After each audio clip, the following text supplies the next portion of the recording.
I think this is a very clear existential threat to the big law leverage model. That's what my last article was about. But I don't think it's an existential threat to the practice of law. I think there's an important distinction there.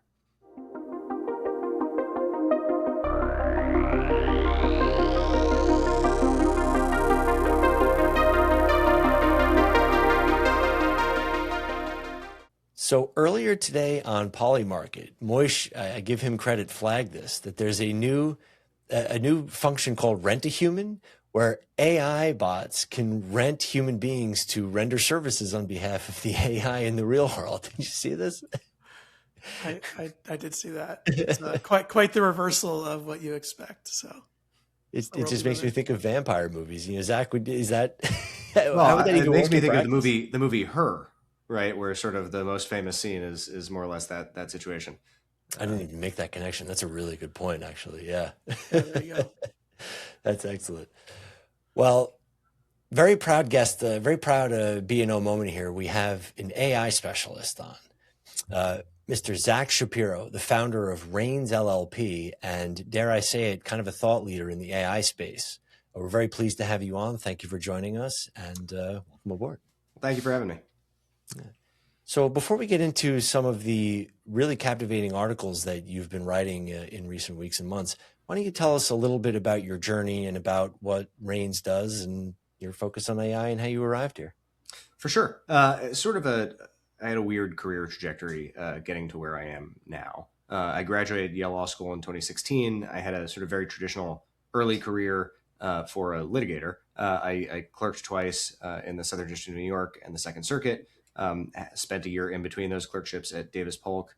And sort of by the end of that, was pretty convinced that I didn't want to practice law altogether. The most interesting part of that, I didn't really want to go to big law at all. I'd summered at Davis Polk, which is, it's fun being a summer associate.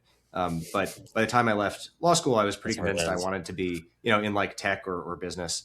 But no one wanted to hire me in the 1 year between my clerkships with no relevant business experience for 1 year.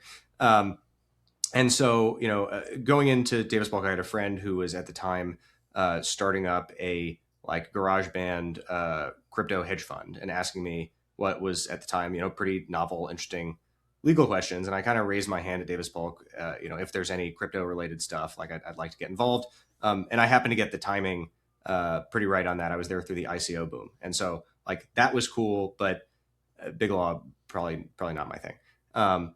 So by the end of my second clerkship, I was looking to exit the legal profession altogether. I had a friend who was doing a e-commerce startup, sort of doing stuff that was legally complicated. And the deal was, even though I didn't have transactional experience, I would come in sort of both in an operational co-founder capacity and as a GC, and sort of manage outside counsel to earn my keep until I transitioned over to the business side. And that was a really fascinating learning experience, like a mini MBA. We raised money from great VCs. We sort of sold the company in a mediocre acqui-hire in 2020. And I learned the exact opposite lesson I thought I would, which is oh my God, I never want to be a startup founder again. That's terrible. But being a startup lawyer rocks. It's the best job. And so, I was in 2020, I was all right, I'm going to get a real job. But maybe I'll just freelance with some of the founders I met for my in-house role for a while. And, that went well, became a solo practice. The solo practice became Raines. And so my current practice is Raines LLP. There's just two of us. It's myself and an associate. And then we do sort of three practice areas. We do, sort of generalist corporate work and fractional general counsel services for mostly startups and some VCs.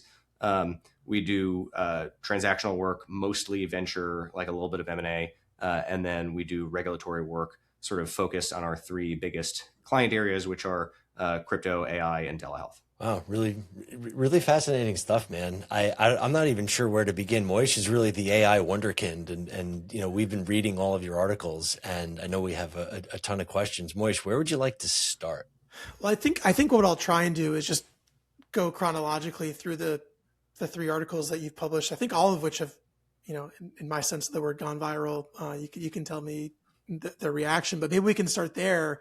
What was your purpose in putting together this series of articles? Did you conceive of it that way, or just kind of take on a life of its own? And And what's the reaction that you've heard, both from perhaps lawyers at small firms, larger firms, and everyone else? Yeah, for sure. So there are actually six articles so far. The first two got like a little bit of attention, and it's really the third one, the Claude-Native law firm, that like went crazy, and then my numbers have been high since then. The initial sort of impetus behind this, it was two separate things. One was the sort of like weird, anxious zeitgeist I was feeling around like what AI is going to do to like white collar work, including lawyers. And so that, two pieces that had gone viral on Twitter before mine, the Matt Schumer "Something Big is Happening" piece, which is a software engineer trying to explain to like normie friends, like, actually, this is maybe coming for your job too. And then the, even more doomers Trini research piece about how, the economy is over and nobody's going to have a job and we're going to all be eating cat food. And at the same time as that, starting in like late December 25 or January of this year, I had picked up sort of the new version of Anthropic's agentic AI for use in my practice. And it like completely transformed my practice and my quality of life. And like for the first time, I was like waking up in the morning, like just like really excited to do work because like all the bad stuff was gone and I felt like I had superpowers. And like those two things came together to be like, like I want to start writing about what I see as like a slightly more optimistic vision for the transformation that AI can have, right? Because I agree with sort of the central tenet of like Schumer's piece and Citrini's piece that like this is a tsunami coming for the white collar working world. This is going to be transformative. And like, look, there, I don't want to sugarcoat it. There's going to be a huge amount of disruption and perhaps jobs lost. But like for those who are willing to sort of surf this wave, and there really is a deep opportunity right now. Like we are very, very early in the adoption curve of like modern AI, especially for lawyers. And lawyers are going to have a huge blind spot here. This is actually really exciting. And I don't see, unless we get to like real deal AGI, and we have bigger things to worry about at that point, I think there is like a place for like lawyers who like to do lawyer stuff. And so that was really sort of the impetus for the series as a whole, is sort of exploring that concept. What do I think is going to change? What do I think is going to be valuable? And like, how am I navigating this myself? Yeah, I agree with you completely. And I think my reaction was pretty consistent to yours to both pieces. The Citrini one's probably like, all right, like a little bit too much, but like I get the idea. And I think just generally, yes, there is a tsunami coming of white collar workers, and it's going to impact legal as it's going to impact, our friends at the Mag 7. So that's happening whether we like it or not. So I think we all agree there. And we've also, I'm also using Claude. I've been using it since probably the same time. And I similarly feel excited like you do. I think the last time I felt this excited is probably that DeFi summer NFT era, where that was like, for me, like a really big, like things were changing, things were new. It was a lot of fun to be a lawyer. I feel like this is kind of that same. But my reaction to your Claude piece was perhaps more skeptical. Just about, and maybe that's because of our positions at different size law firms. And so that really drove my interest in which I don't think anything about your article is necessarily incorrect or wrong, but my thinking was, well, and there's small firms and there's large firms, and there might be different tooling for both kinds of firms depending on what they're trying to accomplish and who their client base is. And I guess what's your theory about that? And I just following up my question of like, is the reaction from like small, like fractional counsel tech forward lawyers like, yeah, 100%? Or is there like a mixed reaction across and it's like, oh, I have a blind spot because I'm at a larger firm? Yeah. So let me first say that like just script, like the experience of having 8 million people like read an article and the volume of inbound I got from that is like completely overwhelming. And so I've been spending like a lot of my time sorting through that. And there's like a huge selection bias, right, of who decides to reach out to me versus who doesn't. So 100%. I've had many, many conversations over the last couple of weeks, but they might not be representative. But what I will say is I'm hearing from people at all size like firms and in-house lawyers, and I am prioritizing the like larger law firms because I think there's a more interesting opportunity set there. And no, I think this is going to be broadly applicable. Now, descriptively, right, like currently absolutely there's a different tech stack that is like feasible in my 2-person firm versus Big Law, right? Like Big Law is not tomorrow going to start doing what I'm doing. I totally understand that. But there are, I will tell you, both like up and down, sort of from the rank and file to like partners in Big Law. There are many Big Law lawyers who like read what I wrote and are like, we want to do this and we understand how this is the future. And specifically, we understand how like Harvey and Legora are not. And then even in like management, right? I've had several conversations like, you know, with firms that are trying to figure out how to get closer to what I'm doing. And maybe there is, you know, slightly different architecture, and there are different sort of security trade-offs. And you need to think about sort of consistency across the firm in a little bit different way than I do. But if I had to predict like what does the successful practice of law look like 5 years from now, like I would make a strong bet it looks more like what I'm doing than what is being sold by legal tech wrappers to big law firms right now. Sure. And so maybe you could explain a little bit more detail. I know you explained in the piece like what that means within Claude. Assume our audience is in Claude 4.6 every day and knows what skills are and is implementing that. What like specific things are you doing that you're finding are saving yourself a lot of time and energy and making your life much better as an attorney than it was a year ago? So there are both like, there are 2 good high level answers I'll give you. And then let me just like signpost that there are also detailed like tips and tricks that like I'm not yet talking about in public. But like there is like additional, more granular secret sauce than what I'm about to say. But like high level, the secret sauce has 2 parts. The first is, and again, like I don't mean to just keep like, you know, dumping on legal tech, but like it's going down the wrong path in the fact that it really focuses too much on the outputs. You know, there's all of the like the selling point. Oh, we've trained on this batch of SEC documents, or you know, this elite law firm's, you know, litigation briefs or contracts. Like, fine, like maybe that's marginally helpful if you're trying to like sound exactly like this firm, you know, and create a brand. But like LLMs have trained on lots of legal documents, right? Like just lots and lots and lots of legal documents. If you read the whole internet, like that's not the weak point of LLMs, right? The thing that moves the needle is not like the post training you do on specific like templates. It's the prompt. The prompt is the whole ballgame, right? And like that's like if you take nothing else away, like the prompt is the thing that matters. Okay, so like what do you do with that? Well, all right. The next thing to realize about LLMs, you know, probably a lot of people listening to this will know, like LLMs are this kind of like fuzzy, non-deterministic technology where if you put in a vague prompt, you're going to get like vague slop output, right? You know, professional sounding vague slop output, but you know, slop nonetheless. All the grammar is good. There's a little bit more semicolons and M dashes than usual, but otherwise, and it's not this, it's that, right? Like if I have to read that again, I might kill myself. But conversely, right? If you are sufficiently, and it's these 2 things. If you're sufficiently detailed and specific, then the technology becomes magic, right? So like step number 1 is like being good at prompting, and this, it's not really like a technical skill you need. It is the ability to be detailed and specific, which I suppose means you need to imagine what you want out. So there's maybe a little bit of imagination, but like, you know, with legal work, it's not like that much imagination. Like we know what work product we create, and you need to be detailed and specific about what you want. And that looks like very long stream of consciousness prompts that you type into the AI, or very long stream of consciousness, like speaking into the voice mode of the AI. For like a, you know, complicated legal assignment, I've said like my average prompt length is something like 2,000 words, right? I'm writing an essay into Claude. Now, it doesn't look like an essay. I'm like mashing my hands into the keyboard, and there's no grammar, and the spelling is awful. And I'm actually on purpose like repeating things multiple times that I want to make sure it like really understands. But like it's all about context, right? The more context, the more stuff you can get into the LLM, the better your output is going to be. And so that's like the first thing that I think you need to do to get like very elite like work product out of an LLM.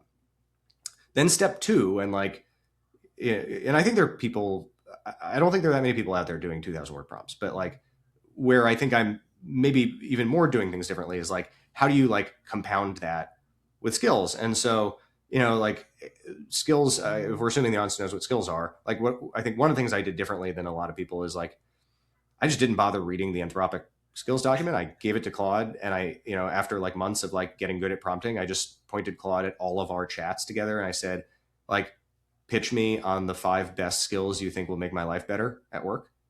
And then I like discussed that for a while with Claude, and then I had it build an MVP of all those skills. And like, they were pretty good and they were pretty useful. And like the thing that like really first blew my mind and moved me over sort of solidly into a Claude as opposed to ChatGPT user is, as a lawyer, I spent 4 to 6 hours a day in front of Microsoft Word. And I was like going back and forth with ChatGPT and getting the line edits I wanted and then putting them in manually, and that sucks, or assigning that to my associate, which sucks for him. And like the thing about Claude is it can write code on the fly, and Microsoft Word is made of code, and so now it can manipulate like doc files. And like, oh my god! And the first time I watched it, like write Python and XML, and then like the thing came out in perfect track changes attributed to me. Like it was like a religious moment, right? It was crazy. So anyway, similar, yeah. Yeah. Well, you're like, no, I didn't ask you to do Python. What are you doing? And then it spits out like, oh, okay. Yeah, no, it's amazing. Yeah. And then like, okay. And then, right. So the second part of the secret sauce after you have like MVP of skills is then using your practice as a reinforcement learning environment for the skills, right? So like you got to pick skills you're going to use pretty often to get reps in. And then like when something unexpectedly goes well, I like stop and I say to Claude, hey, this went well. Let's like analyze why this went well. And let's translate that into a change to the skill to make sure this happens more often. If something goes poorly, I stop Claude. I say, listen, let's analyze why this went poorly. And then like, I have a method for like making changes to my skills to make sure that that happens less often. And so the usefulness of the skills compound over time. And then from there, right, you can chain skills together. There are meta skills that call, right? Like, and let me just very briefly emphasize, I am someone who is terrible at using tools, right? I ended up in crypto like everyone else did because like I'm neurodivergent and like I can't like learn things unless I like care about them, and then like then it's crazy.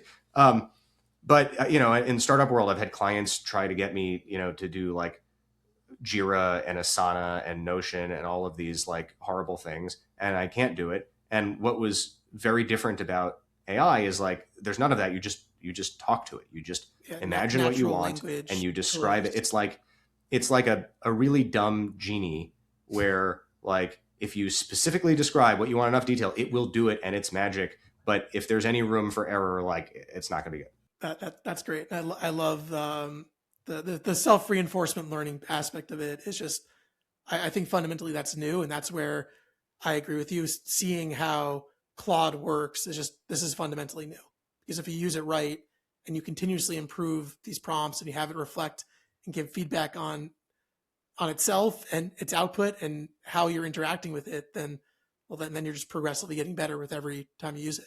And by the way, once it's like fine-tuned enough, like one of my favorite, like, it's like, this is really nerd, like it's a parlor trick for myself. But like if I have a contract edit, I want this not so complicated, I could just like put in the Word doc and say, please fix. And then it does an amazing job. And like, that's hilarious every time that happens. That is always fun. Yeah. I enjoy that as well. So then does Cowork, are you using that as part of this process? I am. Yeah. So I very rarely use Claude Code. I use it for vibe coding projects, for like ad hoc tools that I use. But I don't think that like Claude Code at this point really matters so much for most lawyers. In terms of my practice, it's a mix of like Claude through an API. I convinced Anthropic to give me a 0-day retention license for stuff that needs that, and then Cowork for certain matters. And it really kind of depends on like the type of work I'm doing, whether I'm using sort of regular Claude or Cowork. Cowork is like really amazing for ingesting context quickly in a way that like you can't do with regular Claude. So right, like if you're doing, I'm not a litigator, but if you're doing like doc review, you could just point it at a folder and it just hoovers it up. Like to go back to the movie Her, it's like a lot like this scene where he turns on the OS. It's like, oh, I read your whole hard drive and all your emails and 4 blah, blah, blah. seconds. Yeah. And like, yeah. That's one of my favorite applications of this is that, because I am a corporate attorney. I do a lot of mergers and acquisitions, and we'll often get a treasure trove of documents, and I have to look at the assignment clauses in 200 documents. And now what used to take a couple days takes all of 2 minutes. And it's a really wonderful, glorious thing. There's no question in there, but that to me is the benefit of what these things can do. Now the counter to that, or not the counter to that, but the counter argument I hear from people in our firm, and you talk about this a lot, is this idea that we are paying for licenses. we're basically paying the company that's trying to replace us in a way. It's like, here, take my money, and now we're out of a job. That's the fear we always hear. And I'm sure you get that all the time. And I'm sure when you put these articles out, you get a lot of, Luddite laden comments about things like that. How do you? I do, but not that comment, right? Like, I actually think my articles are sort of like really, I try and hammer home the exact opposite of that view. I think that if you're using AI the way I am now, like, yes, it automates away like the terrible busy work you didn't want to do. But it actually allows you to be a more effective lawyer, and your life looks a lot more like presumably what you went to law school for.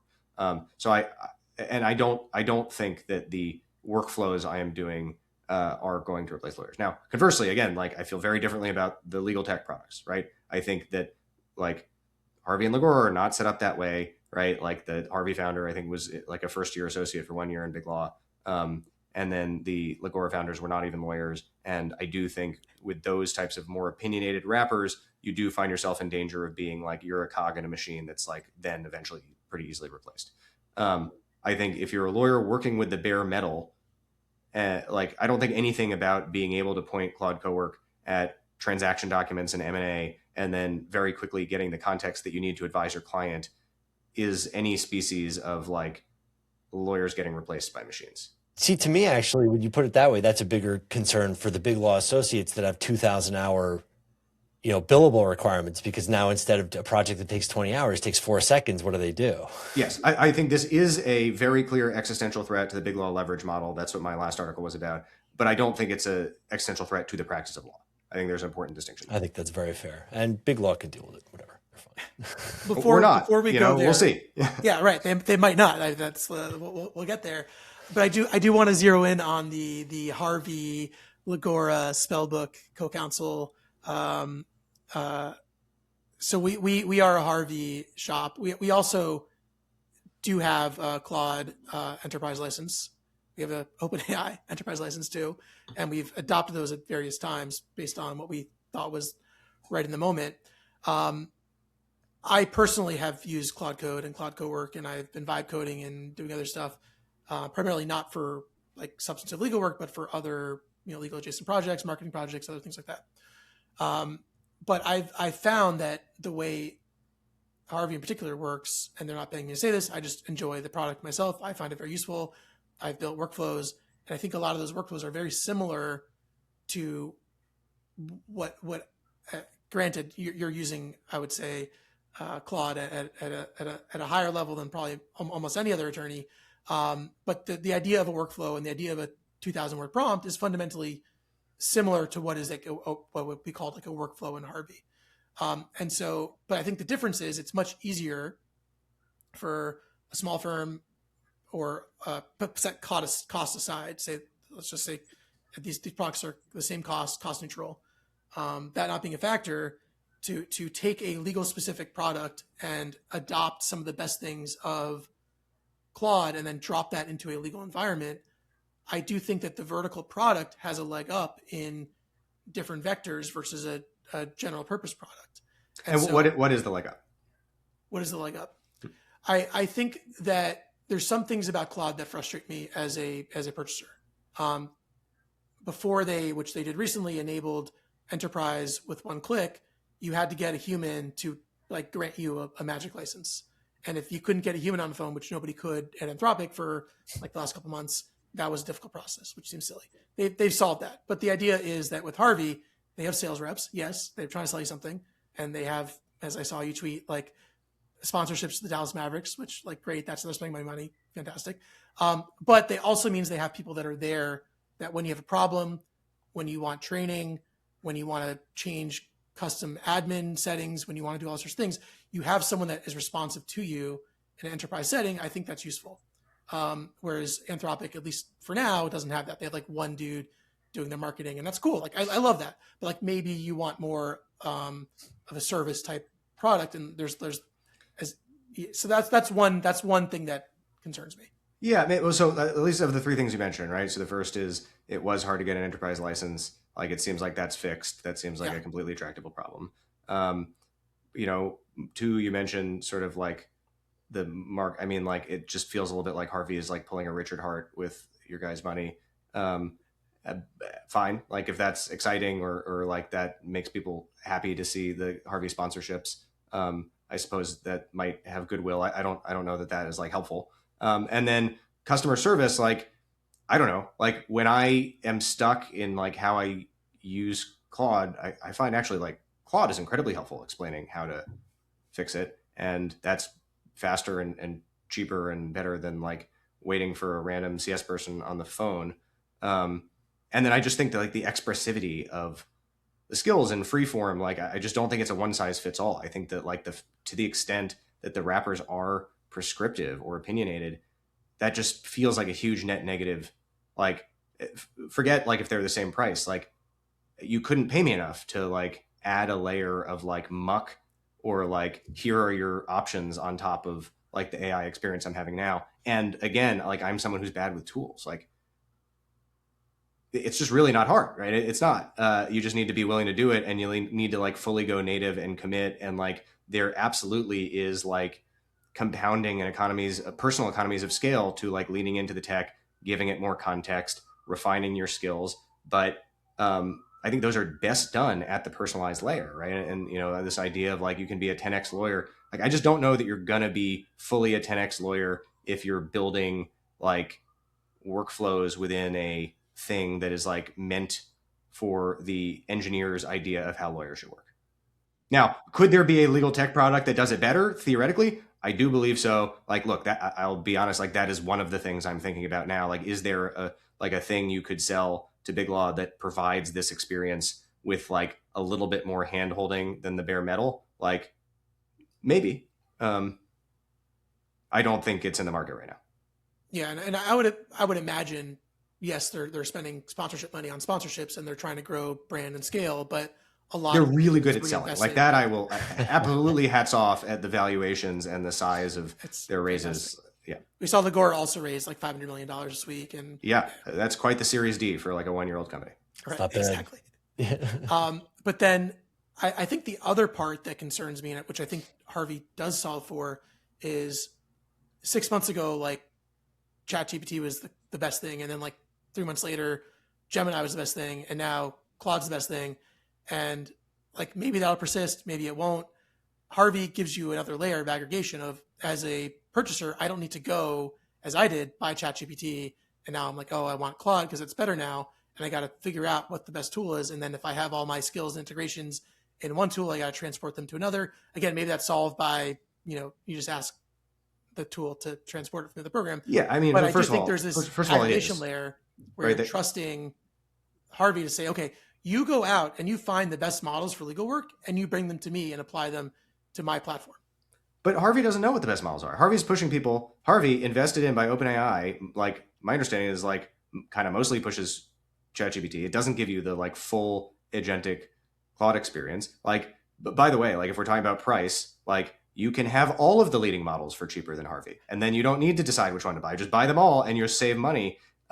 And like, look, I'm not sure if like I'm sort of my sense is that like the Anthropic leaning into coding is maybe like a commanding lead that will persist in a way that like I agree before they were leapfrogging. That absolutely could be wrong. Like I'm relatively now loyal to sort of Anthropic's UI, but like not so loyal that like if like Codex really pulled ahead and that was really better, like I would switch that. And like we've seen both OpenAI and Anthropic like specifically design their system to be as interoperable as possible with your data from the other system. At the end of the day, the context we're talking about, the skills we're talking about are markdown files. Any LM can read a markdown file. I just don't think the switching costs are that big. And like especially given the costs involved, like what does it mean that Harvey is allowing you to switch? You can both switch yourself and you can have them all at the same time for cheaper than Harvey. All right. Well, we'll see. I come out on the other side here, but I also don't, because I love Claude too, and I love using it. So I'm just also thinking, okay, how do I roll this out to 100 plus people? And I feel like Harvey just makes that easier for me. And maybe part of that is harder to describe, but I totally get where you're coming from. Moving on, your next article was titled "The Judgment Premium," and maybe you could tell us more about the thesis behind there, and the kinds of knowledge that are now becoming more valuable. Yeah, so the judgment premium is sort of the spiritual part two of the Claude-Native law firm. It's like, okay, all these tools are really exciting. They're going to take away a lot of sort of like the grunt work that goes into lawyering now. And then the question is like, what's left? And, for, I guess, years now, since ChatGPT came out, I've been hearing from Silicon Valley, think boys, that the answer is taste, that taste is going to be the skill of the future. And everyone's going to vibe code based on taste. And that seems like directionally right, but I like really wanted to nail down like what does that mean, and like what does that mean like in the context of the legal profession. And I think the sort of I was a philosophy major in undergrad, really like sort of philosophy of language and mind, and so I this is how my brain thinks about things. Like when you go to the concept of taste, I think it breaks down into two things. One of which is vulnerable to AI, which is like pattern recognition, but then the other is like decision making. It's picking between alternatives when there's not like one obvious answer, and it's that latter thing that humans do. And I think that like decision making has two components. One is like is this sort of like more like judgment taste sort of you're going to pick the right thing, and then the other is like bearing the responsibility. Right, so it's the liability piece, right? Like you want a human in the loop to make certain decisions so that human can be responsible. And I think sort of that cluster of concepts around judgment is what lawyers are going to be paid for. And judgment is probably part of it is like genetic or something, but a lot of it is like judgment is learned. Judgment is a skill that's developed. And so if my thesis is right, that judgment is the thing that will command a premium, right? If that's the thing that like clients really kind of are mostly paying for now, even though it's like packaged as you're paying for like the associates swinging axes in the billable hour mine. Like if you want to have a good legal career, you should be focusing on judgment. And if you're a young lawyer, which I absolutely like, that's a tough position to be in right now. Like double down on, aside from like learning how to use Claude, like double down on developing judgment, right? To be able to actually like advise clients in tough situations. That's where you earn your keep as a lawyer. And my view is that's where you will continue to earn your keep as a lawyer. Well, given an accelerated timeline with all these things, I mean, you've argued in some of your articles that we're not looking at a decade or 5 years, like we're in it. It's all happening right now. So if you're somebody who's graduating from law school, how will you cultivate that skill? And that to me, which harkens back to earlier in the conversation, when we have these tools that are doing all of these things for us and they do them very quickly and very effectively, as we've seen and we've utilized. If I'm a first year associate, how do I do that other than just the tried and true method of doing it? Look, that's a great and a difficult question. And I don't have all the answers to that, but maybe I have some. One is like, if you're going to be like in a big law environment, try and like be in the room when the partner is like advising the client on something tough, right? Like have like strategy discussions. If you're a like young litigator, like easier said than done, but like really do think about doing a clerkship because you're with the judge making judgment calls all day. It's like really good for that. If you are on the sort of corporate or transactional side, think about if there's a way to get early like in-house experience, or like better yet, like, if you have an opportunity to like have sort of a non-legal business role, like that is an excellent sort of judgment development tool. But like try and be around where the decisions are made. If judgment is sort of boils down in large part to decision making, like you want to be where the decision making is happening and not where the soon to be automated grunt work is happening. Yeah, that's fair. And kind of coincidentally, I'm going to go on a tangent for a second. That talks, you think about work from home, right?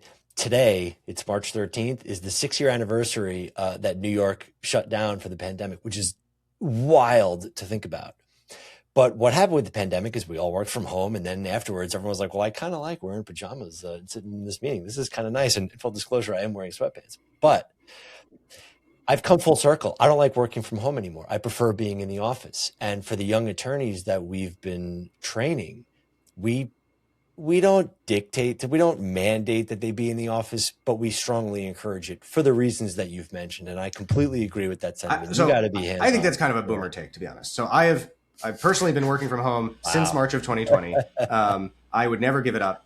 Like, look, I go to like meet clients and I have in-person meetings, but like, oh my God, you'd have to drag me kicking and screaming back to an office. And they're like, that's not the only way to get judgment, right? Like, it's not that these senior attorneys are so brilliant. And if you're really like a first year associate, you're mostly dealing with mid-level associates who are not selected for judgment at all. By the way, this is a thing I think really, really needs to change. If you're like at a big law firm, right? Like even the most prestigious law firms aren't at all differentiating between the sort of brilliant, creative, tech forward, like, you know, like young lawyers with indicia of judgment versus the guy who got A's and was on law review. And if you've spent any time in big law, especially as like a first or second year associate, you know what it's like to work with a mid-level, who is on law review and got A's because they like just know how to grind. And those people are a nightmare to work with. And like, I think there's a little bit of poetic justice, and like, there's maybe less of a future for those people than the people who like to do lawyering. But I don't know, like another hack would be like work with like startup laws. Like that has been a huge hack for me. Not because like anything to do with lawyers, but with startups, they are very used to young people having say, and they're very used to like being okay with an 80% answer. And like 80% answers are where you develop judgment. And lawyers are congenitally terrified of 80% answers, right? You need to be hedged 6 ways from Sunday.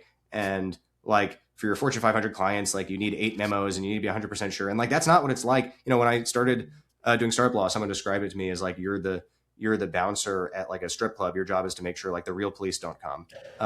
And you know, sometimes that's like the job. And like, that is a great training ground for judgment, especially in crypto, by the way, right? Like there's nothing I can do that's going to make the Howey test different. So let's talk about how we're, you know, right? Like it's, I don't know. I think there are practice areas that are better for this than others, but I don't think you need to be in an office all day.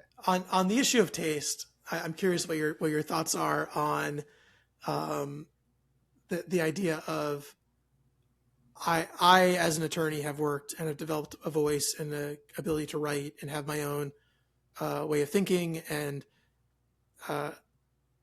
now the easiest way to produce work product is to press a button that kind of destroys all that, but achieves a really efficient, technically correct and similar outcome. Just the taste and the voice is lost.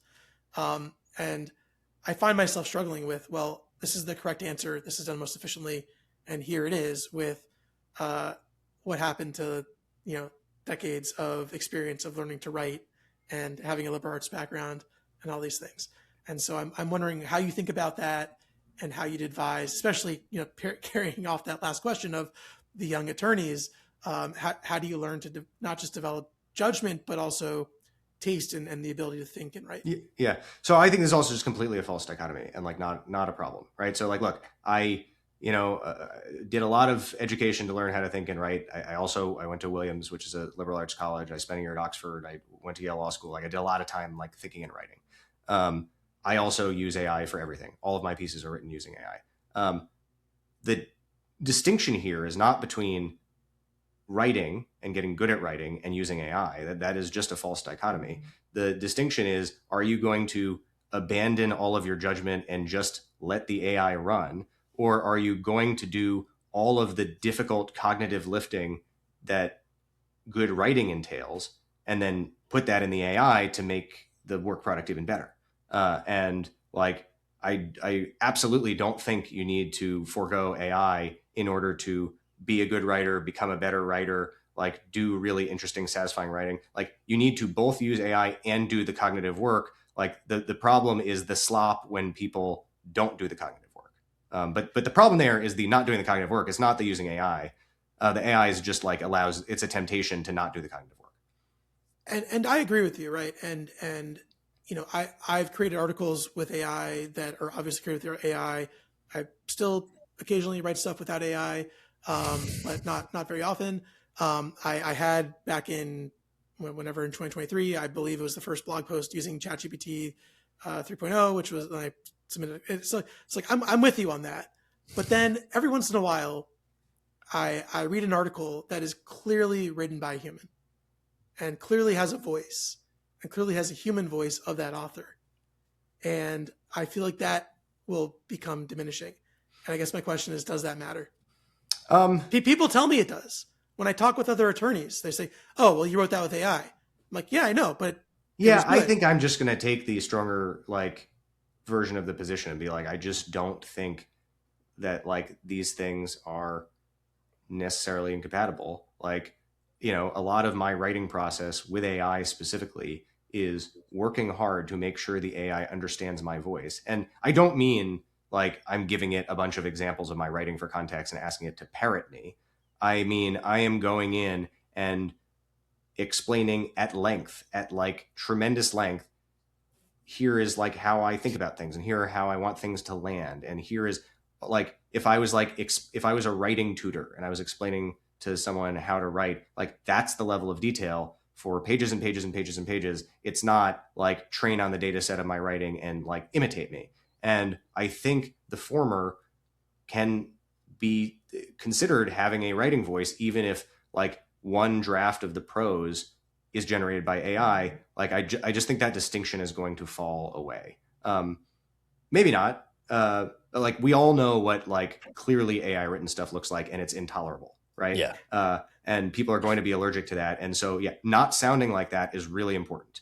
But like the difference between something that is thoughtfully crafted, including the use of AI, versus like fully handwritten, I just don't necessarily see it. I mean, that being said, I had a class, I took a philosophy class at Oxford with this like really old school curmudgeonly professor there who's like, I had to handwrite 20 pages for every tutorial with him and then read it out loud to him. And he would stop me every time he disagreed, and we'd have to debate until we reached consensus about it. And like, that was kind of a good learning tool, but it's just like not like how like most scholarship needs to be produced. Right. And so like the times change, the technology changes, like having a voice is a real thing. Like generic AI slop is a real thing, but I don't think it's as clean as did you use AI or not. I think it's clean when you watch certain movies and you can kind of tell when scripts are written by AI, and that, that's a different animal because It's you're slop. really cutting out a lot of people's stars. It's horrible. But studios, I'm going to go on a tangent. Slop is slop, whether it's written by a human or an AI. Oh, but when you're reading it for enjoyment versus when you're reading it for, I'm trying to achieve a practical business outcome. It's serving a different function, right? Of course. But I think you can do both with AI. So moving on to your next article, 10x lawyer thesis. So there was one actually in between. You skipped the crypto. I missed it. Maybe you can explain that one too. So I'm sure I read it, but I just didn't have it in my show notes. Yeah, so I wrote one called "We Have No Idea How to Regulate What's Coming," Yes. which is like my reaction to the Molt book stuff. And it's like I almost called it like it would have been too deep a cut, like a lawyer joke, but like it's like the modern day Paul's graph of what happens when 2 generations from now, whatever OpenClaw is at that point, like people are going to go to their OpenClaw and they're going to say like, go make me money, and that's going to be the full prompt, right? And then the OpenClaw is going to spawn 5 other OpenClaws, and they're going to do research, and they'll be like, all right, I need $1,000, and so you're going to give it like 1,000 USDC, and it's going to find some like arbitrage idea in DeFi, but $1,000 isn't really enough to like fully arbit out, so it's going to come up with the idea to launch a token on a DEX to raise more money to be able to fully arbit out. And it's going to create this incredibly, its child that it spawns, create this incredibly valuable IP, to trade. But the trade it does is like a illegal, MEV sandwich attack. And so now it's committing securities fraud. And then like some of the money goes to ISIS somehow, right? And so now you've got like valuable IP and profits and losses and a securities offering and fraud. And the original prompt was 4 agents removed from that, which is go make me money. And like, I'm watching what's happening. So aside from my law practice, I'm the head of policy at the Bitcoin Policy Institute, which is a DC focused think tank, Bitcoin focused think tank in DC. And I spend a lot of time talking to like the administration and Congress about, like the Clarity Act and the developer protections. And like, people just don't understand that at all. And like, it's molasses. And the idea that like, Congress is ever going to figure this out at the speed it's moving is just like laughable. And so it's going to be like one septuagenarian federal judge at a time that's going to have to look at the, the OpenClaw of the OpenClaw of the OpenClaw doing a sandwich attack on, Spooky Swap. Like, this is a disaster. Like, truly, like we have no, and so I sort of pulled on my. I could probably write the Judge Rakoff opinion on that issue. Okay, wow. Yeah. So maybe Judge Rakoff can pull it off. He might be the only one. Judge Phil is pretty inconsistent on this stuff. And I don't know. And so I was like thinking like, what do we do about it as lawyers? And so like, I actually think this is another boom area for lawyers, like the lawyers that are like interested in these like weird sci-fi hypotheticals that are just going to happen soon. Like that's pretty cool as a litigation career. And on the corporate side, like which is where I have more experience. Like the closest thing that reminds me of is like for the last 6 years, I've spent a huge amount of time and brain damage on like legal wrappers for DAOs, which is a similar problem, which is like not having legal personhood, and all of the options are bad. And like, I think what, I'm sure you guys are familiar with like MetalX Labs, what they're doing is cool. I think like the UNA is an interesting, but like there are no good options. Gabe Shapiro was a previous guest of the show. Yeah. And so we're going to need a version of that for agents. So anyway, I wrote that one was fun. I just did like a tour of the like sci-fi things that happens when, like, first of all, like, especially for a non-crypto audience, like why might like agentic commerce actually make crypto real for the first time? Because we basically don't have product market fit in anything other than Bitcoin and stablecoins. But like now we like really might, especially since all like the token people are gone. And then like what kinds of like incredible legal problems is that going to create? I love the idea of like an actual autonomous CEO of a DAO that's just like an open claw. Like, great, fantastic. Yeah. I'm surprised we don't have that yet, actually, now that you say that out loud. I do think that people are talking about it. I know, well, anyways, there was definitely discussion of like, they're just not autonomous enough. Now we have autonomous agents. Like, this seems like it's a match made in heaven. Yeah. So, but then Anyway, you get so into the actual agency and liability questions, which are probably unanswerable at this point. So yeah, that's the point I make, is like they're unanswerable. Like Congress isn't going to do it, and so like we're going to have to get creative. Well, the other issue, and it's something that we talk about on the show all the time in terms of Congress regulating crypto, is that Congress moves so slowly. You mentioned it before, and this technology moves so fast. By the time they get anything there's signed and signed into law, it's going to be so obsolete it doesn't matter. Yeah. So there's that, and then there's the 10x lawyer, which is, like that's the first 5 articles I kind of wrote. I guess the first 4, excluding the Claude-Native law firm, I kind of wrote all together to just like get out some of my thoughts. The Claude-Native lawyer was like, okay, like let me, part of the way through, I'm just going to like say what I'm doing. And that was like a scary moment of like, all right, how like forthcoming am I going to be about like how AI everything my firm is? And I like just decided to go for it. And that, that was the one that got the biggest reaction.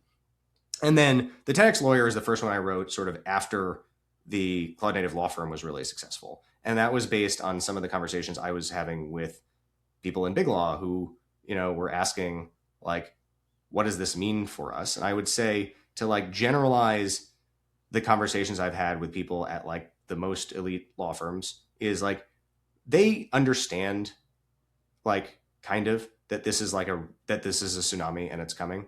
And I think they understand that more or less that like Harvey and Legora aren't really the answer. And that like, yes, those are good at like making you feel safe, and it gives you something to say to clients that you have AI.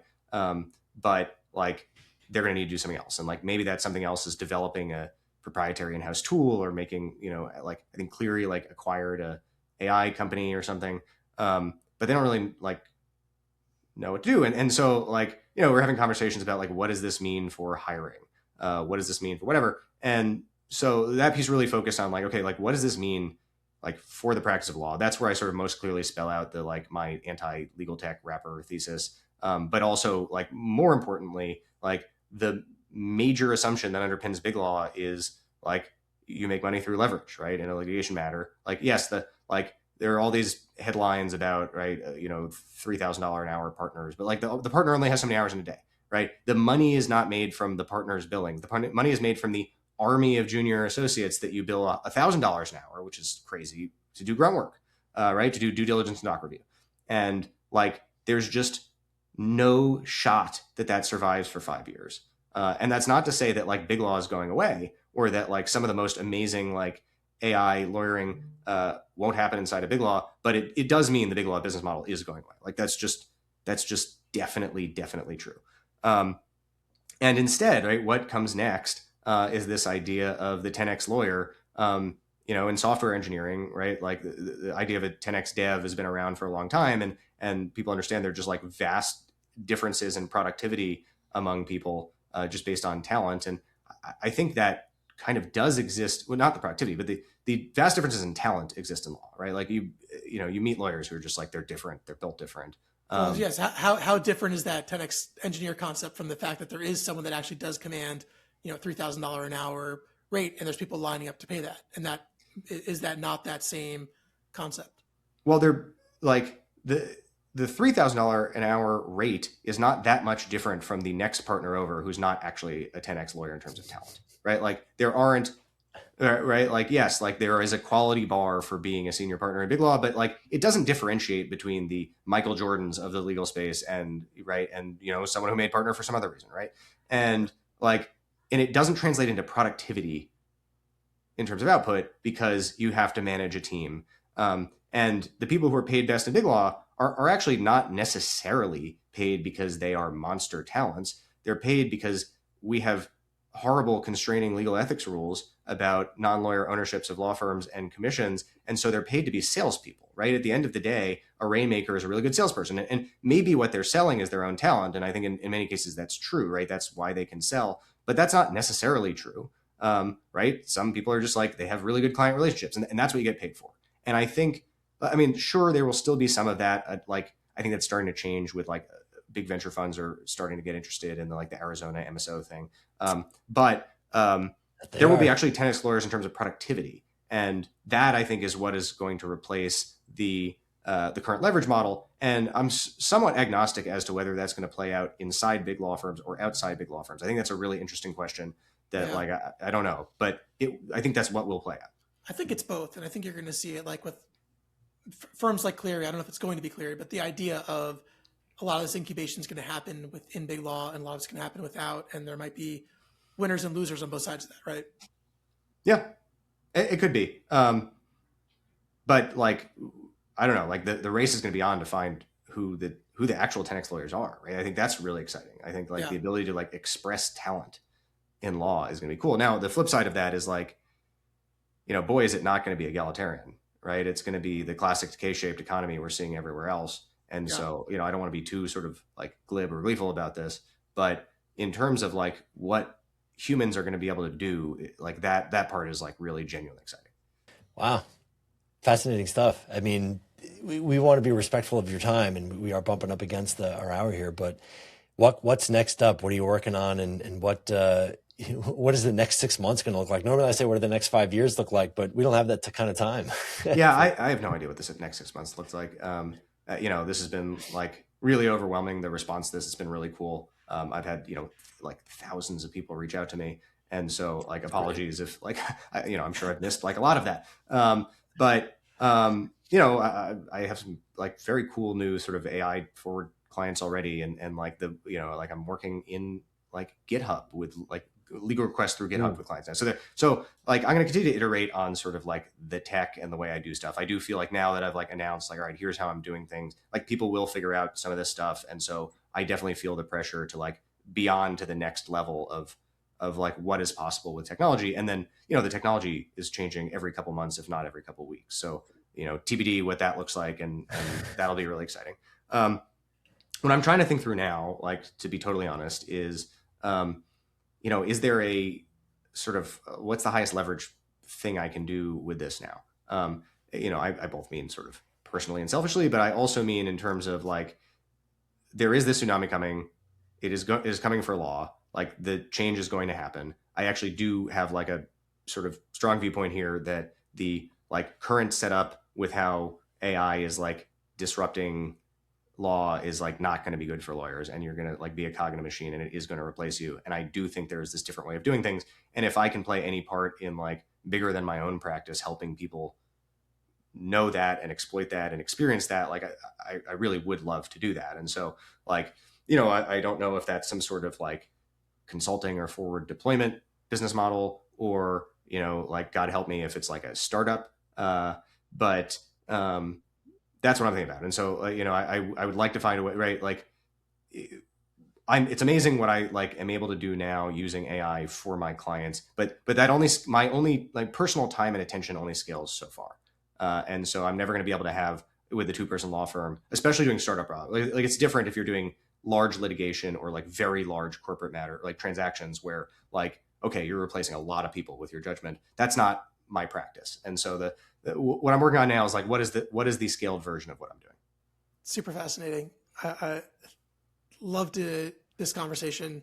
I know you got a ton of inbound, so really appreciate you picking out my DM and agreeing to come on the show. Thanks for having me. No, this is fun. We'll look forward to having you back on. Maybe when Congress gets its act together and passes something, anything, we'll have you back on. I'm not holding my breath, but that would be great. No, but maybe when you have a couple of more articles in the hopper, we'd love to dissect them and have you back on. So Zack Shapiro, thanks for coming by Block and Order. Have a great day. Thank you. You too.